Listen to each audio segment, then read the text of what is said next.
नमस्कार दोस्तों, आप सभी का स्वागत है फिर से मेरे YouTube चैनल पर।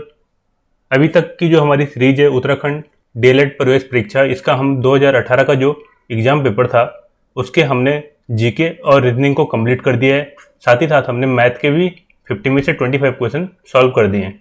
अब इस वाले पार्ट में भी हम जो बचे हुए 25 क्वेश्चन हैं उनको सॉल्व करेंगे। तो सबसे पहले आप क्या करोगे, क्वेश्चन को खुद देखोगे, उसको आप खुद सॉल्व करने का ट्राई करोगे। अगर आपको कोई क्वेश्चन नहीं आता है तो आप उसी का एक्सप्लेनेशन देखोगे, और साथ ही साथ अगर आपको कहीं पर भी कोई डाउट होता है तो आप मेरे को कमेंट सेक्शन के थ्रू पूछ सकते हो। तो चलते हैं पहले क्वेश्चन की तरफ। पहला क्वेश्चन में गिवन है ए की पावर 1/3 इक्वल टू 11 है। तो आपको बताना है कि ए स्क्वायर माइनस 331, ठीक है, इसकी वैल्यू बतानी है आपको। 331 ए की मान क्या होगा। अब देखो यहाँ पर आपको क्या करना है, आप इसको कैसे सिंप्लीफाई कर सकते हो।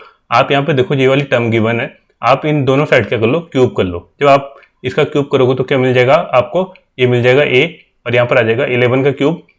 ठीक है, अब 11 का क्यूब आपको पता है कितना होता है, 1331। अब देखो यहाँ पे ए की वैल्यू को हम यहाँ पे पुट कर देंगे। तो जो आपके पास ये गिवन है ए स्क्वायर माइनस 331 ए, तो यहाँ पर आप क्या करोगे, इसमें ए को कॉमन ले लोगे। ए को अगर मैं कॉमन ले लूंगा तो आपके पास अंदर बचेगा ए माइनस 331। अब यहाँ पे देखो हम ए की वैल्यू को पुट कर लेंगे। ए की वैल्यू आई है 1331। अगर मैं इसको यहाँ पे पुट करूंगा तो मेरे को क्या मिलेगा, देखो इसको फर्दर सिंप्लीफाई करेंगे तो आपको यहाँ पे मिलेगा, ये आपका 1000 आ जाएगा अंदर वाली टर्म। और अगर आप 1000 को इससे मल्टीप्लाई करोगे तो कितना आ जाएगा आपके पास, 1331 और ये 000। अब आपको देखना है कि कौन से ऑप्शन में गिवन है। तो यहाँ पर आप देखोगे आपके ऑप्शन बी में एक गिवन है, तो आपका करेक्ट आंसर क्या आ जाएगा, ऑप्शन बी। आई होप आपको ये क्वेश्चन समझ में आया होगा। अब चलते हैं नेक्स्ट क्वेश्चन की तरफ। नेक्स्ट क्वेश्चन में गिवन है एक वस्तु 144 में बेचने पर एक व्यक्ति को जो लाभ होता है वह प्रतिशत लाभ उस व्यक्ति के लागत मूल्य के बराबर है। तो आपको बताना है कि उस वस्तु का लागत मूल्य क्या है। देखो सबसे पहले आप क्वेश्चन को समझो। क्वेश्चन में क्या गिवन है, आपके पास जो 144 है ये क्या है, उसका सेलिंग प्राइस है। ठीक है, और आपको यहाँ पे क्या फाइंड आउट करना है, आपको लागत मूल्य मीन्स आपको यहाँ पे कॉस्ट प्राइस को फाइंड करना है। और साथ ही साथ एक कंडीशन और दे रखी है कि जो कॉस्ट प्राइस है वो आपका लाभ के बराबर है। ठीक है, कॉस्ट प्राइस किसके इक्वल है, प्रॉफिट के इक्वल है। मीन्स दोनों को आपके लिख सकते हो एक्स के इक्वल है। आई होप इतनी चीज़ें आपको समझ में आई होंगी। अब देखो आप किस तरीके से इसको सॉल्व करोगे। आप यहाँ पर क्या कर सकते हो, डायरेक्टली ऑप्शन को पिक कर सकते हो। अब देखो ऑप्शन आपके पास सबसे बड़ा 90 गिवन है और सबसे छोटा आपका ऑप्शन यहाँ पे 60 गिवन है। तो मैं कोई भी, जैसे मान लो मिड वाली वैल्यू को पिक कर लेता हूँ। ठीक है, जैसे एज्यूम कर लो मैं 80 को यहाँ पे पिक करता हूँ। अब देखो प्रॉफिट परसेंटेज आपको पता होना चाहिए। अब देखो 80 क्या है, 80 को अगर मैं सीपी मानता हूँ, ठीक है, तो प्रॉफिट भी कितना आना चाहिए, प्रॉफिट भी 80 आना चाहिए, क्योंकि दोनों की वैल्यू क्या है, सेम है। अब यहाँ पे देखो इसको मैं क्या करता हूँ, डायरेक्ट प्रॉफिट परसेंटेज का फॉर्मूला लगाऊंगा। तो प्रॉफिट परसेंटेज का फॉर्मूला क्या होता है, एसपी माइनस सीपी। ठीक है, तो एसपी कितना आपके पास, सेलिंग प्राइस है 144, और आपके पास यहाँ पर कॉस्ट प्राइस कितना है, हमने एज्यूम किया 80। ठीक है, अगर प्रॉफिट और कॉस्ट प्राइस सेम आ जाएगा तो हमारे ऑप्शन से हो जाएगा, अदरवाइज हम दूसरा ऑप्शन चेक करेंगे। साथ ही साथ प्रॉफिट परसेंटेज में नीचे आता है आपके पास कॉस्ट प्राइस इंटू 100। ठीक है, अब हम इसको सिंप्लीफाई करेंगे। तो इसको सिंप्लीफाई करने के बाद आपको कितना मिलेगा, 144 से जब आप 80 को सब्ट्रैक्ट करोगे तो आ जाएगा आपके पास 64, और यहाँ पर आप इस 0 से 0 को कट कर सकते हो तो आ जाएगा आपके पास 8 इंटू 10। फिर आप इससे इसको डिवाइड करोगे तो 8, तो प्रॉफिट परसेंटेज कितना आ गया आपका 80। और देखो ये वाली कंडीशन को सेटिस्फाई कर रहा है जो क्वेश्चन में दिया है। प्रॉफिट परसेंटेज भी आपका 80 आ गया, और साथ ही साथ कॉस्ट प्राइस भी हमने क्या एज्यूम किया था, 80 एज्यूम किया था। तो यहाँ पे आपका ऑप्शन भी करेक्ट हो जाएगा। अगर ये करेक्ट नहीं होता तो फिर हम कोई दूसरा ऑप्शन को चेक कर लेते। अब चलते हैं नेक्स्ट क्वेश्चन। नेक्स्ट क्वेश्चन में गिवन है, आपको बताना है कि जो ये वाली टर्म है और ये वाली टर्म है इनका अंतिम अंक क्या होगा। मीन्स आपको यूनिट प्लेस बताना है। ठीक है, यूनिट प्लेस पे कौन सा डिजिट आएगा। अब देखो आपको याद रखना है कि अगर एक की कोई भी पावर हो, ठीक है, एक की पावर कुछ भी हो, ठीक है, मान लो आप एक, तो आपको यूनिट में क्या मिलेगा, 1 मिलेगा। एक की पावर आप अगर 100 भी कर दोगे तो आपको क्या मिलेगा, यूनिट में 1 मिलेगा। मीन्स इस वाली जो पूरी टर्म है इसका आपको यूनिट प्लेस पे क्या मिलेगा, 1 मिलेगा। साथ ही साथ 1002 में आपको यूनिट प्लेस पे क्या मिलेगा, 2 मिलेगा। ठीक है, अब जब आप इन दोनों को ऐड करोगे तो आपको क्या मिलेगा, 3 मिलेगा। तो यही पूछ रहा है इस क्वेश्चन में कि आपका यूनिट प्लेस क्या होगा। तो यूनिट प्लेस में आपका क्या आएगा, 3 आएगा। तो यहाँ पे आपका ऑप्शन भी करेक्ट हो जाएगा। अब देखते हैं नेक्स्ट क्वेश्चन। नेक्स्ट क्वेश्चन में गिवन आपके पास एक परीक्षा में एक छात्र प्रत्येक सही अंक के लिए 4 अंक प्राप्त करता है और प्रत्येक गलत उत्तर के लिए उसका अंक काट दिया जाता है। ठीक है, 1 अंक काट दिया जाता है। तदनुसार यदि वह छात्र सभी 75 प्रश्नों को उत्तर लिखे तो उसको 125 अंक प्राप्त होते हैं। तो आपको बताना है कि सही उत्तरों की संख्या क्या है। तो देखो, ये बहुत सिंपल क्वेश्चन होता है। इसमें क्या करना है, आपको सबसे पहले देखना है कि टोटल कितने क्वेश्चन है। 75 क्वेश्चन है और इन्होंने कहा कि इसने क्या किए, सभी को सॉल्व किया। अब देखो, जब उसने सभी को सॉल्व किया तो उसके कितने नंबर आए, 125 नंबर आए। और आपको यहाँ पे बताना है कि सही कितने किए उसने क्वेश्चन। ठीक है, इन 75 में से सही कितने क्वेश्चन किए। तो इसमें आप क्या कर सकते हो, देखो हम एज्यूम करेंगे कि मान लो उसने सारे के सारे क्वेश्चन सही किए। अगर वो सारे क्वेश्चन सही करेगा तो 75 क्वेश्चन है और हर एक क्वेश्चन के लिए कितना अंक दिया जाता है, 4 अंक दिया जाता है। तो 75 इंटू 4 कितना जाएगा आपके पास, 300। ठीक है, अगर उसके सारे क्वेश्चन करेक्ट होते हैं तो उसको कितने मार्क्स मिलेंगे, 300। अब हम दूसरी कंडीशन ये मान लेते हैं कि अगर उन्होंने जो 75 क्वेश्चन किए सबके सब गलत किए, ठीक है, सबके सब रॉन्ग किए, तो कितना मार्क्स मिलेगा उनको, हर एक के लिए 1 अंक काट दिया जाता है। तो उसके आ जाएंगे -75 मार्क्स। अब देखो, लेकिन क्वेश्चन में गिवन है कि उसको कितने मार्क्स मिले, 125। तो अब हम 125 को यहाँ पे बीच में लिख लेंगे। अब इसके बाद हमको सिंपली क्या करना है, इसको यहाँ से इसको हम सब्ट्रैक्ट करेंगे और 125 में से -75 को सब्ट्रैक्ट करेंगे। तो यहाँ से आपको रेशियो मिल जाएगा कि कितने राइट किए और कितने रॉन्ग किए। तो जब आप 300 में से 125 को सब्ट्रैक्ट करोगे तो आपका यहाँ पे आ जाएगा 175। और जब आप 125 में से -75 को सब्ट्रैक्ट करोगे तो ये दोनों ऐड हो जाएंगे, तो ये आ जाएगा आपके पास 200। अब आप इसको देखो 25 से डिवाइड कर सकते हो, ये आपका जाएगा 8 टाइम और ये जाएगा आपका 7 टाइम। मीन्स जो टोटल क्वेश्चन थे उनमें से 8:7 की रेशियो में उसने देखो 8 सही किए तो उसने 7 गलत किए। अब देखो टोटल क्वेश्चन कितने थे, टोटल क्वेश्चन है 75। तो आपको बताना कि करेक्ट कितने किए, तो करेक्ट कौन से हमारे 8। अब देखो ये रेशियो में गिवन है, आपको एक्चुअल वैल्यू निकालनी, तो आप क्या करोगे 8/8 + 7 कितना आ जाएगा टोटल 15। और टोटल क्वेश्चन कितने थे आपके पास, टोटल क्वेश्चन थे 75। जब आप इसको सिंप्लीफाई करोगे तो कितना आ जाएगा आपके पास, आप यहाँ पे अब देखो यहाँ पे आप 15 से इसको कट कर सकते हो तो आ जाएगा कितना 5 टाइम्स, और 8 × 5 कितना आ जाएगा 40। ठीक है, तो यहाँ पे जो उसने करेक्ट का जो क्वेश्चन किए हो कितने किए, 40 के। और यही क्वेश्चन पूछा था कि सही उत्तरों की संख्या कितनी है, तो 40 उसने सही किए। अगर ये भी पूछता कि कितने क्वेश्चन गलत किए तो आप 35, यहाँ पे भी आप इस तरीके से भी कर सकते थे। यहाँ पर अगर गलत पूछता तो 7/15 × 75। तो इस तरीके से आप इसको जब कट करते तो 5 टाइम्स, तो गलत कितने किए 35 और सही कितने किए 40। आई होप आपको ये क्वेश्चन समझ में आ गया होगा। अब देखते हैं नेक्स्ट क्वेश्चन में क्या गिवन है। आपको यहाँ पर बताना है कि यहाँ पर x की वैल्यू क्या आएगी। ठीक है, आपको यहाँ पे x की वैल्यू को फाइंड आउट करना है। तो इस क्वेश्चन को क्या कर सकते हो, आप दोनों साइड इसके स्क्वायर ले लो। स्क्वायर लेने पे आपको मिलेगा 1 + x/961। और आप जब यहाँ पे स्क्वायर करोगे तो 32 का स्क्वायर होता है 1024 और 31 का स्क्वायर होता है 961। ठीक है, आपको ये स्क्वायर याद होने चाहिए, तभी आप इन कैलकुलेशन को इजीली सॉल्व कर सकते हो। जब आप इसको फर्दर सिंप्लीफाई करोगे तो आपको मिलेगा 961 + x = 1024। अब देखो दोनों में 961 इधर भी आ जाएगा और इधर भी आ जाएगा, तो इसको आप कट कर सकते हो, तो इसको लिखने की रिक्वायरमेंट नहीं है। अब आप यहाँ पे देखो x = कितना आ जाएगा 1024 - 961। और अब देखो 4 में से 1 गया 3, तो यहाँ पे आपको एक ही ऑप्शन में दिख रहा है जिसकी यूनिट प्लेस पे 3 है, तो आप डायरेक्टली टिक भी मार सकते हो। तो कितना आ जाएगा आपका 63। अब चलते हैं नेक्स्ट क्वेश्चन की तरफ। नेक्स्ट क्वेश्चन में गिवन है आपके पास, अगर x × 2, ठीक है, स्टार का मतलब है कि हम इसको इस तरीके से लिखते हैं। तो आपको बताना है इसको हम किस तरीके से, इसको मतलब जब हम सॉल्व करेंगे तो कितना आएगा। देखो जब आप इसको सॉल्व करोगे तो कितना आएगा आपके पास, इसी तरीके से आप इसको लिखोगे तो आ जाएगा ये आपके पास 11 का स्क्वायर, साथ ही साथ यहाँ पर आप प्लस करोगे और ये फिर आ जाएगा आपके पास 13 का स्क्वायर और -11 × 13। जब इसको आप फर्दर सिंप्लीफाई करोगे तो आ जाएगा 121, तो ये आ जाएगा आपके पास 169 - 143। अब इन दोनों को आप ऐड करोगे तो कितना आ जाएगा, ये 121 और 169 को जब ऐड करोगे तो 290 और ये आ जाएगा -143। ठीक है, जब इसको आप फर्दर सिंप्लीफाई करोगे तो आ जाएगा आपके पास 147। तो यहाँ पे आपका कौन सा ऑप्शन से हो जाएगा, ऑप्शन बी करेक्ट हो जाएगा।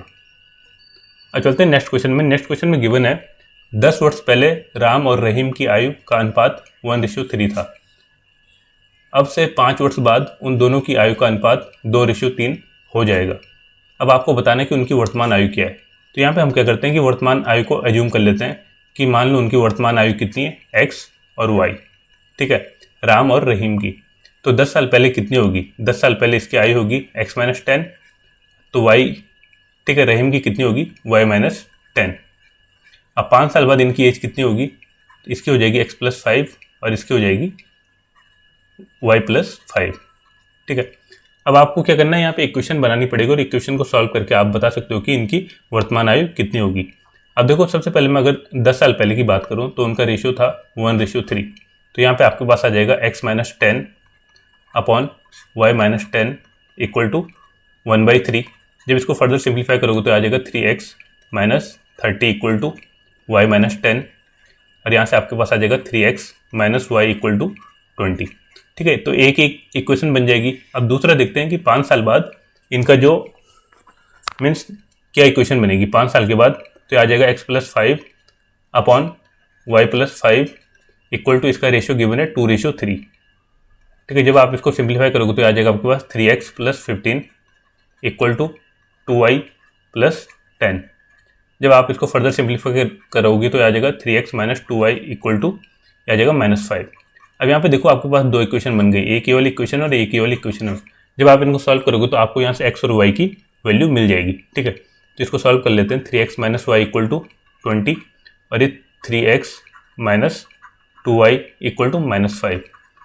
अब देखो अगर मैं इनको सब्ट्रैक्ट करूँगा तो यहाँ पे सिंबल चेंज हो जाएंगे, तो यहाँ से ये कट जाएगा और आपको क्या मिलेगा, y इक्वल टू 25, ठीक है। तो यहाँ से आपको y की वैल्यू मिल गई 25। अब आप यहाँ पे इसको पुट कर लो तो आपको यहाँ से x की वैल्यू भी मिल जाएगी। तो 3x माइनस 25 इक्वल टू 20, तो यहाँ पे 3x इक्वल टू आ जाएगा 45 और x की वैल्यू आ जाएगी आपके पास, जब आप 3 से डिवाइड करोगे तो 15। तो आपको यहाँ पे x और y की वैल्यू मिल गई। और यही पूछा था कि इनका अब आपको वर्तमान आयु का रेशियो बताना है। तो वर्तमान आयु हमने यही माना था x रेशियो y। तो यहाँ पे क्या आ जाएगा, आपका x की वैल्यू है 15 और y की वैल्यू है 25। तो 15 रेशियो 25, जब आप इसको सिंप्लीफाई करोगे तो आ जाएगा 3:5। तो यहाँ पे कौन सा ऑप्शन है आपका, यहाँ पे ऑप्शन बी करेक्ट हो जाएगा। आई होप आपको ये सारे क्वेश्चन समझ में आ रहे होंगे। अगर आपको कहीं पर भी कोई डाउट लगता है तो आप मेरे को कमेंट सेक्शन के थ्रू पूछ सकते हो। अब चलते हैं नेक्स्ट क्वेश्चन की तरफ। नेक्स्ट क्वेश्चन में गिवन है 3 अलग अलग चौराहों पर यातायात से संबंधित बत्तियां क्रमशः, ठीक है, 24 सेकंड, 36 सेकंड और 54 सेकंड के बाद रंग बदलती हैं। यदि वे तीनों 10:15 और 0 सेकंड में एक साथ रंग बदलती हैं तो आपको बताना है कि तीनों एक साथ फिर कब रंग बदलेंगी। देखो इन वाले क्वेश्चन में क्या करना होता है, आपको सबसे पहले इसका एलसीएम निकालना होता है जो आपके पास गिवन है। तो आपके पास गिवन है 24, 36 और 54। जब आप इसका एलसीएम निकालोगे तो देखो इसका एलसीएम आप सिंपली निकाल सकते हो। आप इसको 6 से डिवाइड करो तो ये 4 टाइम्स, ये 6 टाइम और ये आपका 9 टाइम्स। अब आप इसको 2 से डिवाइड कर लो तो आ जाएगा 2 टाइम्स, ये 3 टाइम्स और ये एज इट इज रहेगा। फिर आप इसको 3 से डिवाइड कर लो तो आ जाएगा आपके पास 2, 1 और 3, ठीक है। तो एलसीएम में हम क्या करते हैं, इन सब को ऐड कर लेते हैं, ठीक है। और एचसीएफ में हम क्या करते हैं, केवल जो लेफ्ट हैंड साइड है इसको मल्टीप्लाई करते हैं। तो जब आप इन सबको मल्टीप्लाई करोगे तो आपको कितना मिल जाएगा, 6 × 2 × 3 × 2 × 1 को रिमूव कर दो, यहाँ पे 3। जब आप इसको मल्टीप्लाई करोगे तो कितना आ जाएगा, 12 × 36 72 216, ठीक है। तो आ जाएगा 216। तो 216 क्या आ गया आपके पास, एलसीएम आ गया। और ये 216 क्या है, सेकंड, ठीक है, क्योंकि जो ये 24, 36 और 54 गिवन है, किस में गिवन है, सेकंड में गिवन है। अब देखो मैं इसको मिनट में कन्वर्ट कर दूंगा।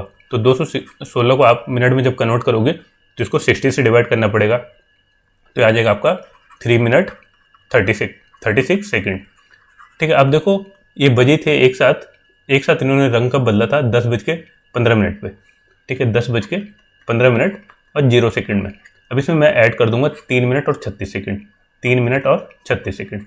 तो कितना जाएगा आपका, 10:18 और 36 सेकंड के बाद उनका रंग फिर से एक साथ मिलेगा।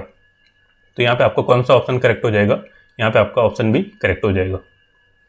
अब चलते हैं नेक्स्ट क्वेश्चन की तरफ। और इस क्वेश्चन को पहले आप खुद सॉल्व करना, और खुद सॉल्व करने के बाद आप देखना जो मैं बताऊंगा, और फिर देखना कि कितना डिफरेंस है आपके सॉल्व करने में और मेरे सॉल्व करने में। अब देखो यहाँ पर गिवन आपके पास ए किसी कार्य को 12 दिनों में कर सकता है। जब वह 3 दिनों तक कार्य करता है, देखो 3 दिन पहले अकेले ए काम करता है, फिर उसके बाद बी आ जाता है, ठीक है। और फिर ए और बी अगले अगले 3 दिनों तक काम करते हैं। ठीक है, तो आपको बताना है कि बी उस पूरे काम को अकेला कितने दिन में कर पाएगा। अब देखो यहाँ पर इस क्वेश्चन को आप सिंपली सॉल्व कर सकते हो। तो आप एज्यूम कर लो कि ए ने देखो कितने दिन लिए, टोटल 12 दिन लिए। तो मैं एज्यूम कर लेता हूँ कि जो टोटल वर्क है वो कितना है, 12 है। अगर टोटल वर्क 12 होगा तो आप बता सकते हो ए की एफिशिएंसी कितनी होगी। ए हर एक दिन क्या कर रहा होगा, 1 यूनिट वर्क कर रहा होगा, तो उसकी एफिशिएंसी कितनी आ जाएगी, 1 आ जाएगी। ठीक है, अब देखो ए ने 3 दिन काम किया पहले। ठीक है, यहाँ पे लिखा है 3 दिन तक काम किया, तो इस तरीके से मैं यहाँ पे डिनोट कर लेता हूँ। तो सबसे पहले क्या हुआ, ए ने काम किया, फिर ए ने काम किया और ए ने काम किया। तो अब अभी आपने देखी इसकी एफिशिएंसी कितनी है, 1। अगर टोटल वर्क कितना है, 12। तो इसको मैं लिख लेता हूँ, उसने 1 यूनिट काम किया। अब उसके बाद लिखा है कि अगर वे दोनों मिलकर काम करते हैं तो 3 दिन में ख़त्म हो जाता है। अब देखो नेक्स्ट डे ए प्लस बी ने काम किया, फिर उसके नेक्स्ट डे भी ए प्लस बी ने काम किया और उसके नेक्स्ट डे भी ए प्लस बी ने काम किया। अब देखो 12 में से एक एक एक स्टार्टिंग के 3 दिन ए ने कितना काम कर लिया, 3 काम कर लिया।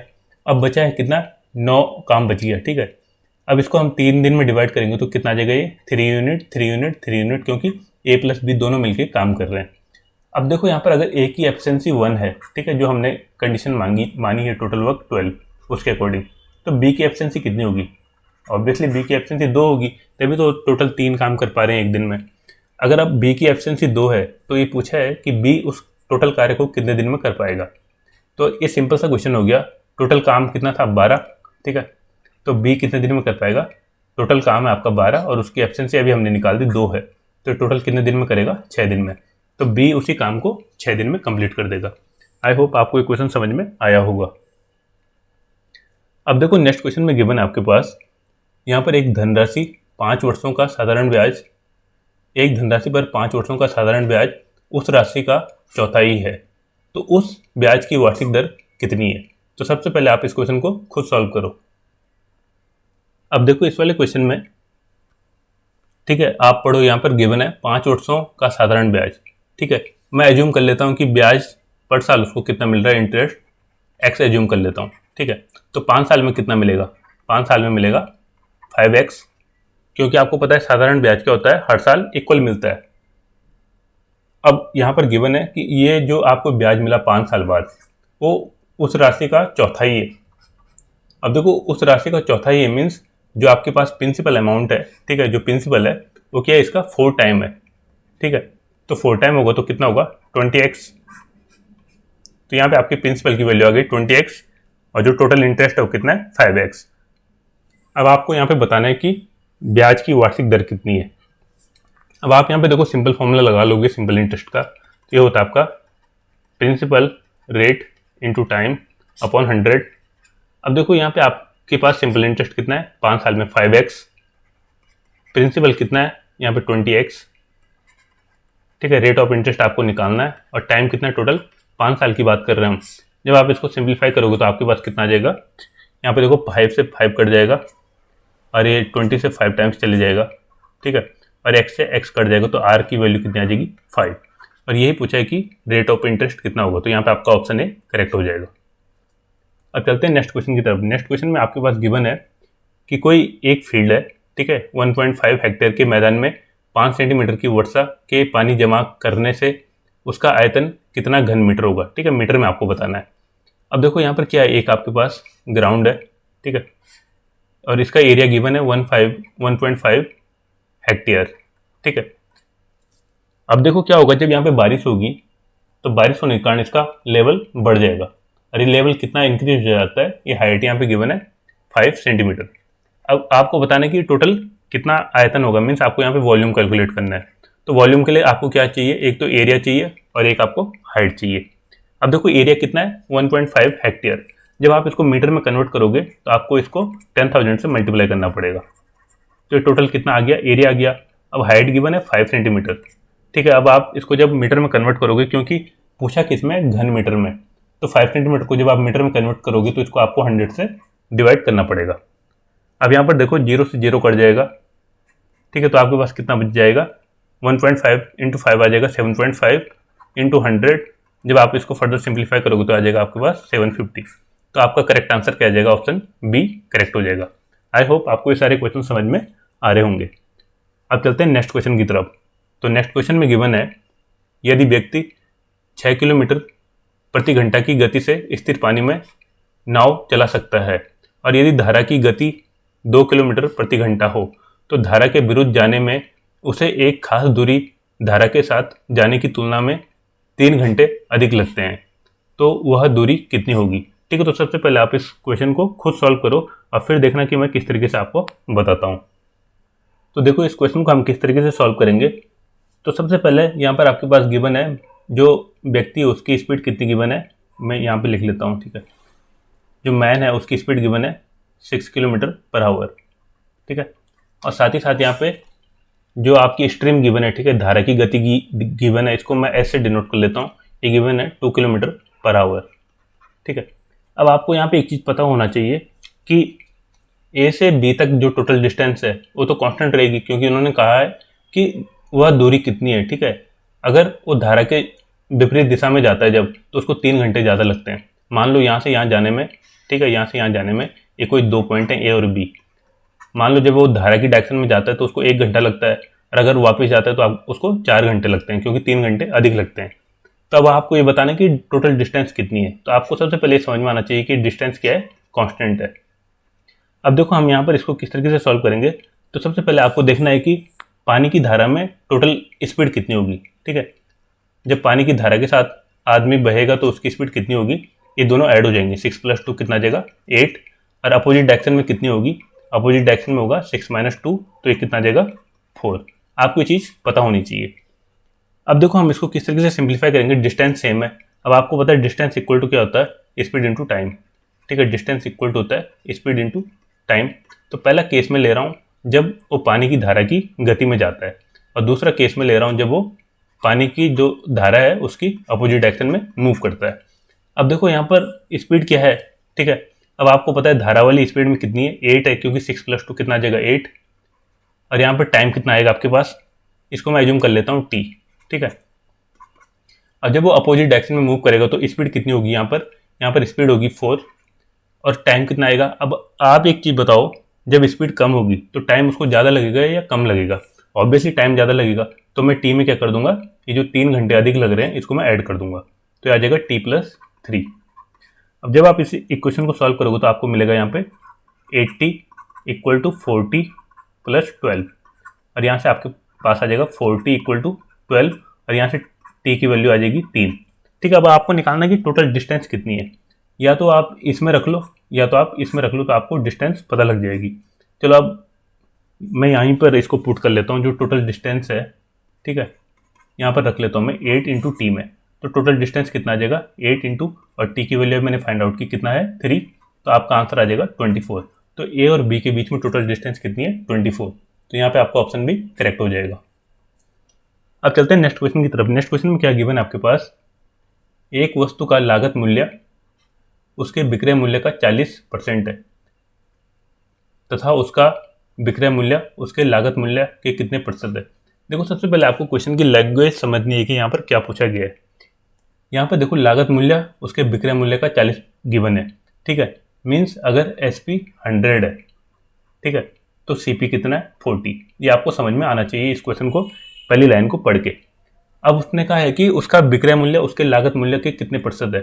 आप डायरेक्ट देख सकते हो, अगर 40 से आपको 100 में जाना है तो कितना होगा 250%, तो आप डायरेक्टली टिक कर सकते हो। साथ ही साथ अगर आपको सिंप्लीफाई करना है तो आप किस तरीके से कर सकते हो, देखो यहाँ पे पूछा है उसका विक्रय मूल्य। ठीक है, विक्रय मूल्य कितना है 100, उसके लागत मूल्य के कितने प्रतिशत है, तो लागत मूल्य कितना है 40 × 100। जब आप इसको सिंप्लीफाई करोगे तो कितना जाएगा, आप यहाँ पे देखो इससे कट जाएगा 0, ये 25 टाइम्स, और 25 × 10 250, तो ये आपका आंसर था 250%। तो यहाँ पे आपका ऑप्शन डी करेक्ट हो जाएगा। अब देखते हैं नेक्स्ट क्वेश्चन। नेक्स्ट क्वेश्चन में गिवन है आपके पास 50 संख्याओं का औसत 30 आया है। ठीक है, जो भी 50 संख्या हैं उनका एवरेज कितना है 30। बाद में पता चला कि 2 संख्याएं गलती से 28 तथा 31 की बजाय कितनी थी 32 तथा 13। तो अब आपको बताना है कि सही औसत क्या है। देखो इस क्वेश्चन को कैसे सॉल्व करना है। देखो सबसे पहले आप देखो जो गलत नंबर थे क्या थे 28 और 31।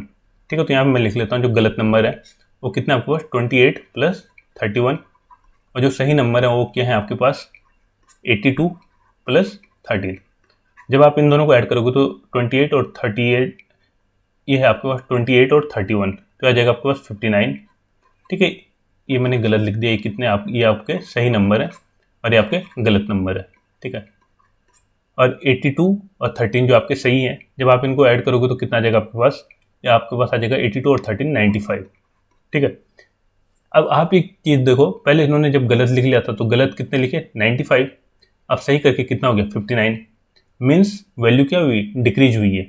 अगर वैल्यू डिक्रीज हुई है तो आप खुद गेस कर सकते हो कि एवरेज भी क्या होगा, डिक्रीज होगा। मीन्स एवरेज आपका 30 से कम आएगा। ठीक है, अब देखो ऑप्शन में आप ए बी और डी वाले ऑप्शन में 30 प्लस है, तो ये तो ऑप्शन हो ही नहीं सकते, तो आप यहाँ पे डायरेक्ट टिक मार सकते हो, आपका ऑप्शन सी करेक्ट हो जाएगा। अगर आपको सिंप्लीफाई करना है तो आप इसको सिंप्लीफाई भी कर सकते हो। देखो सही से गलत में, देखो गलत से सही में टोटल का कितने का डिफरेंस है, 36 का।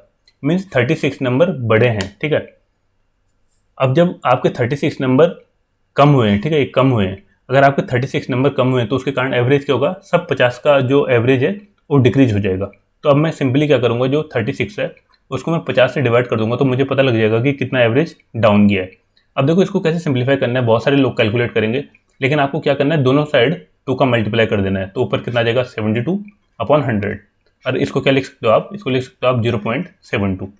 तो 30 से आपको क्या करना है, अब 0.72 को सब्ट्रैक्ट करना है, तो यही आपका आंसर आ जाएगा 29.28। तो यहाँ पे आपका ऑप्शन सी करेक्ट हो जाएगा। अब चलते हैं नेक्स्ट क्वेश्चन। नेक्स्ट क्वेश्चन में गिवन है, एक तांबे का तार मोड़कर वर्गाकार बनाया गया है। ठीक है, एक कोई इस तरीके से हमने इस तांबे के तार को मोड़ा और एक वर्ग बना दिया, और उसका क्षेत्रफल गिवन है 81 सेंटीमीटर स्क्वायर। तो इससे आपको समझ में आना चाहिए कि इसकी साइड कितनी है, 9। ठीक है, ये आपको समझ में आना चाहिए कि इसकी साइड कितनी है, 9।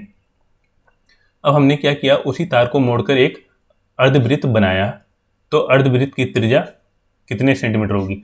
अब देखो हमने क्या किया, इसकी डायरेक्शन को, इसको हमने क्या किया, कहीं पर से कट किया एक जगह से, और इसको हमने कन्वर्ट कर दिया इस तरीके से एक सेमी सर्कल में। ठीक है, और इस तरीके से हमने इसको कंप्लीट बना दिया। अब यहाँ पे पूछ रहा है कि जो आपका ये सेमी सर्कल है इसकी रेडियस कितनी होगी। ठीक है, तो इस क्वेश्चन को आप सिंपली सॉल्व कर सकते हो। देखो सबसे पहले आपको पता होना चाहिए कि जो सेमी सर्कल है उसकी पेरीमीटर कितना होगी। आपको पता है सर्कल की पेरीमीटर होती है 2πr, तो आधे सर्कल की कितनी होगी, हाफ इंटू 2πr। पाई की वैल्यू में रख लेता हूँ 22/7, और आर मेरे को क्या करना है, फाइंड आउट करना है। साथ ही साथ आप देखो जब ये सेमी सर्कल होगा तो ये इसकी डायमीटर होगी। ठीक है, तो ये भी इसमें ऐड हो जाएगी, तो इसमें मैं क्या ऐड कर लेता हूँ, इसकी डायमीटर, तो डायमीटर कितना आ जाएगा 2r। ठीक है, अब ये किसके बराबर होगी, ये इसी के बराबर तो होगी जिस फिगर से मैंने इसको ड्रॉ किया है, तो किसके इक्वल होगा, आपका 81 के इक्वल होगा। ठीक है, नहीं ये आपका होगा पेरीमीटर के इक्वल होगा ना, तो 9 × 4 36, तो आपके 36 के इक्वल होगा। अब देखो आप इसको सिंप्लीफाई करोगे तो 2 से 2 कट जाएगा। ठीक है, बाकी आप यहाँ पे लिख सकते हो कि आपका आ जाएगा 36 इक्वल टू, ये आपका आ जाएगा यहाँ पर 22r प्लस 14r अपॉन में 7, और इस 7 को मैं यहाँ लेके चले जाता हूँ। ठीक है, अब देखो आप इसको सिंप्लीफाई करोगे तो आ जाएगा आपके पास 22 प्लस 14 36r, तो यहाँ पे 36 से 36 कट जाएगा और r की वैल्यू आ जाएगी 7। और यही पूछा गया है कि जो सेमी सर्कल है उसकी रेडियस कितनी होगी, तो यहाँ पे आपका ऑप्शन डी करेक्ट हो जाएगा। अब चलते हैं नेक्स्ट क्वेश्चन की तरफ। नेक्स्ट क्वेश्चन में गिवन है, एक छात्र अपने विद्यालय, ठीक है, ये 2.5 किलोमीटर प्रति घंटे की स्पीड से जब जाता है तो उसको 6 मिनट देरी से पहुंचता है। ठीक है, लेट हो जाता है 6 मिनट। और अगर वो 3 किलोमीटर प्रति घंटे की स्पीड से जाता है तो 10 मिनट पहले पहुंच जाता है। ठीक है, तो आपको बताना है कि उस छात्र के घर तथा विद्यालय के बीच की दूरी कितनी है। ठीक है, इसी तरीके का क्वेश्चन है। अभी हमने जो बोर्ड वाला काम वो किया था ना, ये मैन और स्ट्रीम वाला किया था, वहाँ पे डिस्टेंस क्या थी, कांस्टेंट थी। अब इसी तरीके से देखो, जो छात्र है उसका यहाँ पे घर है मान लो, ठीक है, और यहाँ पर उसका क्या है, स्कूल है, तो उन दोनों के बीच में डिस्टेंस क्या रहेगी, कांस्टेंट रहेगी। ठीक है, सबसे पहले आपको ये चीज़ पता होनी चाहिए। दूसरी चीज़ गिवन है, जब वो 2.5 किलोमीटर पर आवर की स्पीड से जाता है तो कितना, 6 मिनट लेट हो जाता है। और जब वो 3 किलोमीटर पर आवर की स्पीड से जाता है तो फिर वो 10 मिनट पहले पहुंच जाता है। ठीक है, आई होप इतनी चीज़ें आपको क्लियर होंगी। अब देखो डिस्टेंस सेम है, अब हमने ये करना है, जो ऊपर वाली कंडीशन है इसको मैं S1 × T1, और जो नीचे वाली कंडीशन है उसको S2 × T2। अब आप यहाँ पे देखो स्पीड कितनी है ऊपर वाले में 5/2, ठीक है। आप 2.5 को ले सकते हो 5/2, और यहाँ पर उसको टाइम कितना लगा, मान लेता हूँ कि नॉर्मल अगर स्पीड से जाता तो t टाइम लगता, लेकिन ये 6 मिनट क्या हो गया, लेट हो गया। तो लेट का अर्थ क्या है, मीन्स उसको टाइम ज़्यादा लगा है। तो यहाँ पे आ जाएगा आपका t+6। और इसी तरीके से नीचे वाली क्वेश्चन में क्या होगा, स्पीड है जब 3 किलोमीटर/आवर, तो टाइम उसको लगा है 10, कितना आपको t-10, ठीक है। ये सारी बात जो हमारी हो रही है वो घंटे में हो रही है, ठीक है। अब देखो हम क्या करेंगे, इन दोनों को इक्वल रख लेंगे, क्योंकि हमको पता है स्कूल और घर के बीच, ठीक है, होम के बीच की डिस्टेंस कितनी है, सेम है। जब आप इसको इक्वल में रखोगे तो आपको कितना मिलेगा, 5/2 t-6, ये इक्वल आ जाएगा आपके 3 t-10, ठीक है। अब आप देखो इसको मीटर पर सेकंड में भी चेंज कर सकते हो, ठीक है। मिनट पर आप इसको देखो मीटर पर सेकंड में भी चेंज कर सकते हो और अदर में भी चेंज कर सकते हो, लेकिन चेंज करके कोई फायदा नहीं, क्योंकि दोनों साइड आप चेंज करोगे तो कट जाएगा, ठीक है। तो यहाँ से हम डायरेक्टली टी की वैल्यू को कैलकुलेट कर लेते हैं। तब आएगा आपके पास 5t, या यहाँ पर आप जब मल्टीप्लाई करोगे तो माइनस, सॉरी यहाँ पर आपका क्या होगा, 6 घंटे ज़्यादा लगे ना, 6 मिनट ज़्यादा लगे तो ये t+6 हो जाएगा, ठीक है। यहाँ पे सिंबल को चेंज कर लेना, यहाँ पे प्लस आएगा, तो ये आ जाएगा आपका 5t+30, और यहाँ पे आपके नीचे आ जाएगा 2। जब मैं इसको यहाँ से मल्टीप्लाई करूँगा तो आ जाएगा 60-60, ठीक है। अब यहाँ पे आप जब इसको फर्दर सिंप्लीफाई करोगे तो यहाँ से आपको t की वैल्यू कितनी आ जाएगी, 60+30, या आपका आ जाएगा 90, ठीक है। ये किस में बात हो रही है, सारी मिनट में बात हो रही है। तो ये आपका 90 मिनट लगता है उसको अपने होम से स्कूल तक जाने में, अगर वो अपनी नॉर्मल स्पीड से चले, ठीक है। अगर वो 2.5 से जा रहा है तो फिर 6 मिनट लेट हो जाएगा, मीन्स 96 मिनट में पहुंचता है। और अगर वो 3 की स्पीड से चलेगा तो 90 से 10 कम कर लो आप, तो फिर वो 80 मिनट में पहुंच जाएगा। अब यहाँ पे आपको बताना है कि टोटल डिस्टेंस कितनी है, ठीक है। होम और जो उसका स्कूल है उसके बीच में टोटल डिस्टेंस कितनी है। तो अब आप इस डिस्टेंस को कैलकुलेट कर सकते हो। देखो मान लो मैं यहाँ पे इस वैल्यू को पुट करता हूँ तो आ जाएगा 3, टी की वैल्यू है 90, और -10 करूँगा तो कितना आ जाएगा 80, ठीक है। किस में, मिनट में। अब मेरे को डिस्टेंस किस में बतानी है, किलोमीटर में बतानी है। तो मैं क्या करूँगा, इस मिनट को हावर में कन्वर्ट कर दूंगा, ठीक है। तो जब मैं इसको हावर में यहाँ पे हावर में चेंज करूँगा तो कितना आ जाएगा, इसको मेरे को 60 से डिवाइड करना पड़ेगा, तो यहाँ से ये कट जाएगा और ये आपका आ जाएगा 3, ये 2 टाइम्स और ये 4। तो टोटल डिस्टेंस कितनी है उसके घर के और स्कूल के बीच में, 4 किलोमीटर। तो यहाँ पे आपका ऑप्शन बी करेक्ट हो जाएगा। अब चलते हैं नेक्स्ट क्वेश्चन की तरफ। नेक्स्ट क्वेश्चन में गिवन है, एक थैले में 5 काली, ठीक है, 5 कैसी गेंदें हैं, 5 काली 7 सफ़ेद गेंदें हैं। इनमें से एक गेंद उठाई जाती है और फिर से रख दी जाती है, पुनः एक गेंद उठाई जाती है, तब एक के सफ़ेद और दूसरी के काले होने की प्रायिकता क्या है। देखो यहाँ पर सिंपल सी बात यह है कि बॉल हर बार अंदर सब है, ठीक है, क्योंकि हमने जब एक बॉल निकाली फिर से हमने उसी के अंदर रख दी, तो काली आने की प्रायिकता क्या होगी। देखो इन्होंने सबसे पहले पूछा उसमें सफ़ेद आने की प्रायिकता क्या है, ठीक है। तो सफ़ेद आने की प्रायिकता क्या होगी, 7 जो टोटल बॉल होंगी उस थैले के अंदर, तो टोटल कितनी है 7 + 5, तो ये है आपकी 12। अब फिर से हमने उस बॉल को उसी के अंदर डाल दिया और फिर से हमने जब बॉल को उठाया तो उसके काले होने की प्रायिकता क्या है, ठीक है। तो काले होने की प्रायिकता कितनी होगी, ये आ जाएगा आपका 5/12। जब आप इसको सिंप्लीफाई करोगे तो आ जाएगा आपके पास 35/12, ठीक है। तो यहाँ पे कोई भी ऐसा ऑप्शन गिवन नहीं है, तो मेरे अकॉर्डिंग इसका आंसर कितना आना चाहिए, 35/12। अब चलते हैं नेक्स्ट क्वेश्चन की तरफ। नेक्स्ट क्वेश्चन में गिवन है, एक त्रिभुज का परिमाप 40 सेंटीमीटर है और उसका क्षेत्रफल 60 सेंटीमीटर स्क्वायर है। यदि उस त्रिभुज की सबसे लंबी भुजा 17 सेंटीमीटर हो तो सबसे छोटी भुजा को फाइंड आउट करना है, ठीक है। अब देखो इस क्वेश्चन को आप सिंपली सॉल्व कर सकते हो। देखते हैं किस तरीके से हम इसको सॉल्व कर सकते हैं। सबसे पहले हम क्या करेंगे, अब देखो आपको ये चीज़ पता होनी चाहिए कि बहुत सारे क्या होते हैं, ट्रिपलेट होते हैं, तो हम एक बार क्रॉस चेक कर लेते हैं कोई ट्रिपलेट तो नहीं है। जैसे आपके पास होता है 3, 4, 5, ठीक है। इसी तरीके से एक पेयर होता है 8, 15 और 17 का, ठीक है। इसमें मैं एक बार क्रॉस चेक कर लेता हूँ, अगर इस तरीके से नहीं होगा तो फिर हमको सॉल्व करना पड़ेगा। अब आप यहाँ पे देखो, यहाँ पे बोला गया है परिमाप कितना है, 40 है। तो जब आप इसको ऐड करोगे 17 + 15 32 + 8, तो ये तो बिल्कुल सही आ रहा है, ठीक है। पेरीमीटर कितना है 40, और दूसरा पूछा है उसका क्षेत्रफल कितना है 60। अब देखो इस तरीके का ट्राइंगल है ये, ठीक है। ये आपका 8 है, ये आपका 15 और ये आपका 17 है। अब आपको इसका एरिया फाइंड आउट करना है, तो हाफ बेस इंटू हाइट, तो 15 × 8, तो कितना आ जाएगा 4 × 60, ठीक है। तो ये दोनों कंडीशन क्या हो रही है, सेटिस्फाई हो रही है। इसका एरिया कितना है 60 सेंटीमीटर स्क्वायर और इसका पेरीमीटर कितना है 40 सेंटीमीटर। तो यहाँ पर सबसे छोटी भुजा पूछ रहा है, तो सबसे छोटी भुजा क्या आ जाएगी 8 सेंटीमीटर। तो यहाँ पे आपका ऑप्शन सी करेक्ट हो जाएगा। अब चलते हैं नेक्स्ट क्वेश्चन की तरफ। नेक्स्ट क्वेश्चन में गिवन है 17:24, ठीक है, 17:24 गिवन है। अब आपको बताना है कि इनमें से कौन सी संख्या जोड़ी जाए या घटाई जाए तो अनुपात कितना आ जाए 1:2 आ जाए। अब देखो यहाँ पे आपके पास ऑप्शन गिवन है 5 घटाई जाए, 7 जोड़ी जाए, 10 जोड़ी जाए या 10 घटाई जाए। अब देखो इन क्वेश्चन में सबसे पहले आपको क्या करना है, आपको देखना है कि 10 वाला वर्ड है ना, जो ये 10 वाला जो नंबर है ये दो जगह यूज हुआ है, या तो जोड़ा जाए या घटाया जाए। अब हम इन्हीं को क्रॉस चेक करते हैं, ठीक है। अगर मैं इसमें 10 को ऐड करूंगा तो कितना आ जाएगा 27 और नीचे कितना आ जाएगा 34। तो इसे तो 1:2 मिलेगा नहीं, तो मीन्स ये वाला ऑप्शन तो हो नहीं सकता। अब नीचे वाला ऑप्शन देख लेता हूँ मैं। 17 में से अगर मैं 10 को घटाऊंगा तो 7 आ जाएगा और 24 में से अगर मैं 10 को घटाऊंगा तो 14 आ जाएगा। तो ये आ रहा है आपका 1:2। तो यहाँ पे आपका ऑप्शन डी करेक्ट हो जाएगा। अब चलते हैं नेक्स्ट क्वेश्चन की तरफ। नेक्स्ट क्वेश्चन में गिवन है यदि 52 पत्तों की एक गड्डी में, ठीक है, इसका आधार मानकर एक पत्ता खींच लिया जाए तो आपको बताना है कि हुक्म का पत्ता आने की प्रायिकता क्या है। अब देखो सबसे पहले आपको पता होना चाहिए कि हुक्म के पत्ता कितना होते हैं, ठीक है। तो हुक्म के पत्ते को हम इंग्लिश में बोलते हैं स्प्रेड। तो स्प्रेड के कितने पत्ते होते हैं टोटल 13। अब टोटल पत्ते कितने होते हैं 52 एक गड्डी में। तो अब आप इसको इजीली सॉल्व कर सकते हो 13/52। तो आपके पास हुक्म के पत्ते के आने की प्रायिकता कितनी होगी 1/4। तो यहाँ पे आपका ऑप्शन सी करेक्ट हो जाएगा।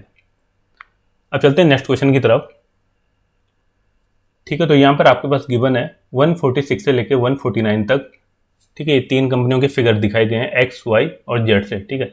तो यहाँ पर देखो एक्स ये वाला है, वाई मिडिल वाला है और जेड ये वाला है, ठीक है। इसी तरीके से ये फॉलो हो रहा है। साथ ही साथ यहाँ पर उत्पादित गेहूं के आटे को 1000 टनों में दिखाया गया है, ठीक है। इस साइड में दिखाया गया है ये 100, 200, 300, 400 और 500, ठीक है। ये 1000 टन में मीन्स आपको इसको 1000 से मल्टीप्लाई भी करना पड़ सकता है। साथ ही साथ यहाँ पे गिवन है इस लेखा चित्र का अध्ययन कीजिए और प्रश्नों के उत्तर दीजिए, ठीक है। अब इससे रिलेटेड 4 क्वेश्चन पूछे गए हैं, ठीक है। 146, 147, 148 और 149 आपको उनके आंसर फाइंड आउट करने हैं। तो सबसे पहला क्वेश्चन क्या गिवन है, सबसे पहला क्वेश्चन गिवन है वर्ष 2004 में कंपनी जेड तथा वर्ष 2000 में कंपनी वाई के उत्पादनों में 1000 टनों में कितना अंतर था, ठीक है। सबसे पहले आपको क्या करना है, यहाँ पे ये आपको पढ़ना आना चाहिए कि किस तरीके से हम ग्राफ को देखते हैं। सबसे पहले बात कर रहे हैं 2004 में जेड में, ठीक है। अब आप देखोगे 2004 में जेड कहाँ पर है, यहाँ पर है, ठीक है। तो यहाँ पर टोटल कितना है आपके पास 2004 में जेड में पूछ रहे, तो ये वाला है, ठीक है, आपका 2004 में जेड में। तो आप यहाँ पे देखोगे इसकी वैल्यू कितनी है 350। अब यहाँ पर आप देखो 2000 में कंपनी वाई, ठीक है। तो 2000 में कंपनी वाई का वैल्यू कितना है, यहाँ पर आपको दिख रहा है कितना है 250। अब इन्हीं दोनों का डिफरेंस पूछ रहा है, तो आपको दिख रहा है 350 और 250 में टोटल कितने का डिफरेंस है 100 का। तो यहाँ पे आपका ऑप्शन भी करेक्ट हो जाएगा। अब देखो यहाँ पे नेक्स्ट क्वेश्चन में गिवन है वर्ष 2002 से 2004 की अवधि तक कंपनी एक्स तथा उसी अवधि में कंपनी वाई के औसत उत्पादन का अनुपात क्या था। तो आपको क्या करना है, देखो 2002 से लेके 2004 तक इसके बीच में पूछ रहा है केवल एक्स और वाई के औसत के बारे में। तो यहाँ पे आप जब इसको कैलकुलेट करोगे तो यहाँ पे आप देखो 2002 में पहले मैं यहाँ पे लिख लेता हूँ, यहाँ पे एक्स लिख लेता हूँ ऊपर और नीचे वाई। तो देखो एक्स की वैल्यू क्या क्या गिवन है आपके पास, एक्स की वैल्यू गिवन है 200, ठीक है। फिर आपके पास यहाँ पे गिवन है 500, ठीक है, ये वाला आपके पास आ जाएगा 500 और फिर ये 400, ठीक है। इसी तरीके से हम y की वैल्यू भी चेक करेंगे, तो y की वैल्यू कितनी आ जाएगी आपके पास, y की वैल्यू गिवन है 300, 350, ठीक है। और फिर ये आपके पास गिवन है 400 और ये लास्ट में गिवन है y की वैल्यू ये है आपकी 500, ठीक है। जब आप इनको सिंप्लीफाई करोगे तो कितना आ जाएगा आपके पास, ये 9 और ये 1100 और नीचे भी आप जब ऐड करोगे तो 5 4 9 और 9 और 3 12, तो ये आ जाएगा 1250, ठीक है। अब जब आप इसको आप सिंप्लीफाई करोगे तो कितना आ जाएगा, इसको 5 से डिवाइड करोगे तो 22/25, ठीक है। तो आपका ऑप्शन आ जाएगा, देखो यहाँ पे किसी भी ऑप्शन में ऐसा गिवन नहीं है। तो अब देखो ये वाला ऑप्शन हो सकता है, लेकिन ये ऑप्शन कब हो पाएगा अगर ये 200 की जगह यहाँ पर मीन्स 50 का डिफरेंस होना चाहिए ऊपर, ठीक है। मान लो अगर ये 250 होता तो फिर 23/25 आ सकता, लेकिन मेरे अकॉर्डिंग इसका आंसर क्या आना चाहिए 22/25। अब चलते हैं नेक्स्ट क्वेश्चन की तरफ। नेक्स्ट क्वेश्चन में गिवन है कि 2002 की तुलना में वर्ष 2003 में कंपनी वाई के उत्पादन में कितने % की वृद्धि हुई है। अब देखो 2002 में y की वैल्यू कितनी है, ठीक है, y की वैल्यू है 350। और 2003 में देखो आप, 2003 में y की वैल्यू कितनी है 400, ठीक है, मीन्स 350 से कहाँ पे चले गया 400 में उत्पादन। तो अब आपको बताना है कि टोटल कितना ग्रोथ हुआ है, ठीक है, कितना परसेंट। तो यहाँ पे आपको दिख रहा है 50 का ग्रोथ हुआ है, तो आप इसको किस तरीके से डिनोट कर सकते हो, 50/350 इंटू 100। जब आप इसको फर्दर सिंप्लीफाई करोगे तो कितना आ जाएगा, अपॉन में 7, तो 100/7 को आप क्या लिख सकते हो, 14 से ही 2/7। तो यहाँ पे आपका ऑप्शन ए करेक्ट हो जाएगा। अब देखो इस वाले क्वेश्चन में गिवन है आपको प्रदर्शित 5 वर्षों में किस कंपनी के उत्पादन का औसत अधिकतम था। तो यहाँ पर देखो ये लेंथी क्वेश्चन हो जाता है, यहाँ पर आपको सब कुछ क्रॉस चेक करना पड़ेगा, एक्स का भी एवरेज निकालना पड़ेगा, फिर वाई का भी और फिर जेड का भी, और फिर इसके बाद आप बता पाओगे कि कौन सा ऑप्शन सही है। तो ऐसे क्वेश्चन को आपको ज़्यादातर क्या करना है, एग्जाम में छोड़ देना है। लेकिन अगर आपको प्रैक्टिस करनी है तो आप इसको खुद सॉल्व करना। मैं आपको एक बता देता हूँ, मान लो आपको जैसे एक्स की वैल्यू को कैलकुलेट करना है, ठीक है, अगर आपको एक्स का एवरेज निकालना है तो सारी वैल्यू को आप पुट कर दोगे। सबसे पहले देखो आपको एक्स की वैल्यू कितनी दिख रही है, यहाँ पे 300। इसी तरीके से आपको और भी वैल्यू दिखेंगी, ठीक है, ये 450 2001 में, फिर ये 250, फिर 500 और फिर 400। जब आप इन सबको ऐड करोगे तो इनको आपको क्या करना है, 5 से डिवाइड करना है। तो कितना आ जाएगा आपके पास, 5 और 4 9 और 3 12, 12 और 6 18 और 1 1900। ये आपके पास आ जाएगा 1900/5। जब आप इसको डिवाइड करोगे तो आ जाएगा आपके पास 380, ठीक है। इसी तरीके से आपको वाई और जेड को खुद सॉल्व करना है और आप मेरे को कमेंट सेक्शन में बताना कि आपका कौन सा ऑप्शन करेक्ट आया, ठीक है। वैसे इसका करेक्ट आंसर क्या है ये भी मैं आपको बता देता हूँ। इसका ए वाला ऑप्शन करेक्ट है, एक्स और जेड में जेड की एवरेज भी कितना आएगा, 380 आएगा। अब चलते हैं नेक्स्ट क्वेश्चन की तरफ। नेक्स्ट क्वेश्चन और ये लास्ट क्वेश्चन है। यहाँ पर गिवन है आपके पास 2 बर्तनों में, ठीक है, आपके पास 2 बर्तन गिवन है ए और बी, और उसमें आपकी अम्ल और पानी का मिश्रण है। एक में है आपके पास 4:3 और दूसरे में है 2:3। अब आपने क्या किया, उनको एक सी बर्तन में, ठीक है, कोई थर्ड बर्तन है उसमें मिलाया। तो आपको बताना है कि जो नया मिश्रण तैयार हुआ उसको हमको किस अनुपात में मिलाना है, ठीक है, इसको हमको किस अनुपात में मिलाना है ए और बी को, कि जो नया मिश्रण मिलेगा उसमें अम्ल और पानी की मात्रा कितनी होनी चाहिए, आधी आधी होनी चाहिए, ठीक है। सबसे पहले आप इस क्वेश्चन को खुद सॉल्व करो और फिर मैं बताता हूँ कि किस तरीके से इसको सॉल्व करना है। देखो सबसे पहले हम क्या करते हैं, कोई भी एक बर्तन है, ठीक है, ए वाला मान लेता हूँ मैं। तो इसमें जो आपके पास एसिड है और वाटर है वो किस में, 4:3 में, ठीक है। यहाँ पे मैं एसिड लिख लेता हूँ, यहाँ पे मैं वाटर लिख लेता हूँ। जो सेकंड वाला कंटेनर है उसमें क्या गिवन आपके पास, ये है आपके पास 2:3 में, ठीक है। ये आपका एसिड है और ये आपका वाटर है। अब हमने क्या किया, इसको थर्ड कंटेनर में मिलाया, ठीक है, इन दोनों को हमने ऐड किया। अब हमको इस तरीके से ऐड करना है कि जो आपका थर्ड वाला कंटेनर बने उसमें दोनों की वैल्यू कितनी होनी चाहिए, 1:1, ठीक है। अब आप इसको देखो किस तरीके से सॉल्व कर सकते हो। यहाँ पे इसको सॉल्व करने का एक तरीका होता है, या तो आप एसिड को ही लो या तो आप वाटर को ही लो। तो यहाँ पे एसिड की वैल्यू कितनी आ जाएगी, अगर मैं टोटल की बात करूँ तो ये आ जाएगा आपके पास 4/7, ठीक है। इसी तरीके से अगर मैं बी वाले में बात करूँ तो एसिड कितना आ जाएगा, 2/5। और जो फाइनल कंटेनर में मिल रहा है मेरे को एसिड की वैल्यू कितना है, 1, टोटल कितना है 2, इसको लिख दूंगा मैं 1/2। अब हमको सेम यहाँ पर क्या करना है, इसमें से इसको सब्ट्रैक्ट करना है और इसमें से इसको सब्ट्रैक्ट करना है, तो हमको रेशियो मिल जाएगा कि हम ए और बी को किस रेशियो में मिलाएं। जब आप 4/7 में से देखो, अब यहाँ पे आप जब यहाँ पे देखो सबसे पहले आप 2/5 में से, यहाँ पे 1/2 में से आप किसको घटाओगे, 2/5 को घटाओगे और इसका रेशियो फिर यहाँ पर क्या आ जाएगा, 4/7 माइनस 1/2। जब आप इसको सिंप्लीफाई करोगे तो आपके पास आ जाएगा 1/10 और ये आ जाएगा आपके पास 8 - 7, ये आ जाएगा आपके पास 1/14, ठीक है। जब आप इसको सिंप्लीफाई करोगे तो आपके पास आ जाएगा 14:10। अब आप इसको जब कट करोगे तो आपके पास आ जाएगा 7:5। तो ए और बी को आप किस रेशियो में मिलाओगे, इसको मिलाओगे आप 7:5 में। तो यहाँ पे आपका ऑप्शन ए करेक्ट हो जाएगा। आई होप आपको ये सारे 50 क्वेश्चन समझ में आए होंगे, जो भी हमने अभी 25 क्वेश्चन डिस्कस किए, और इससे पहले पार्ट में भी मैंने 25 क्वेश्चन को डिस्कस किया था। अगर आपको किसी भी क्वेश्चन में कोई डाउट लगता है तो आप मेरे से डायरेक्टली पूछ सकते हो। तो इस वीडियो को देखने के लिए बहुत बहुत धन्यवाद। मिलते हैं नेक्स्ट वीडियो में। कुछ ऐसे ही पेपर सेट लगाएंगे 2019 के, फिर 2020 के कुछ मॉडल टेस्ट लगाएंगे ताकि डीएलएड के पेपर तक आपकी प्रिपरेशन बहुत अच्छी हो जाए। तो इस वीडियो को देखने के लिए धन्यवाद। मिलते हैं नेक्स्ट वीडियो में, तब तक के लिए थैंक यू, बाय।